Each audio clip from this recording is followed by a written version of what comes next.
Magandang buhay mga kapatid. Dito magsisimula ang ating masayang buhay sa pag-aalaga ng crayfish.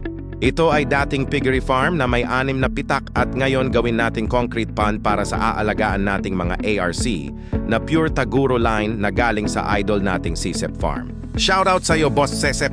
Salamat sa mga inspirasyon na binibigay mo sa kagaya ko na gustong magsimula ng crayfish farm. Sipag, determinasyon at panalangin sa ating Panginoong Diyos ang susi sa matagumpay na pamumuhay. The next day. Tara, Gina!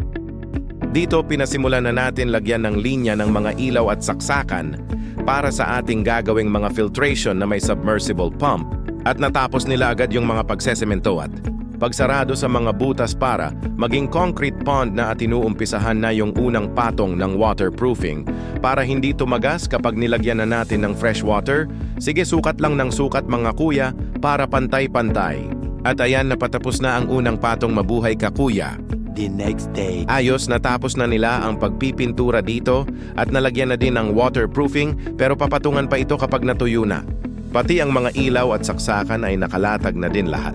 Puro 10 watts na LED nga pala ang nilagay natin dito para tipid sa kuryente pero malakas ang liwanag.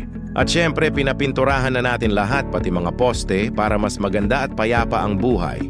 Kombinasyon ng puti at asul ang ating motive, parang nasa resort lang tayo. At dito, tinesting na natin ang ating concrete pond kung may tatagas ba na tubig.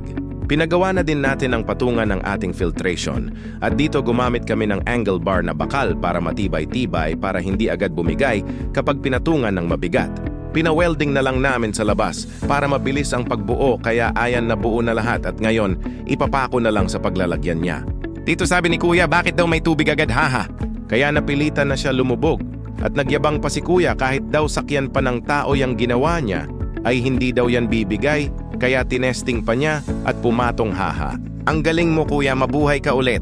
At syempre papalagyan natin ng mga trapal ang mga gilid upang kahit bumagyo o umulan ng malakas ay hindi papasukin ng tubig ulan ng ating concrete pond. The next day. At ito na ang update natin sa ating concrete pond na dating babuyan.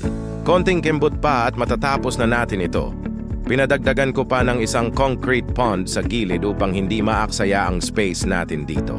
Kumpleto ng ating mga trapal sa mga gilid at secured na sa tubig ulan ang ating concrete pond. Ang mga patungan ng filtration natin ay nakakabit na din lahat. Yung ibang butas ay pinapatungan ulit nila ng waterproofing dahil may tumagas. Hanggang dito muna mga kapatid, please follow, like and share para sa mga susunod nating update. Maraming salamat, magandang buhay!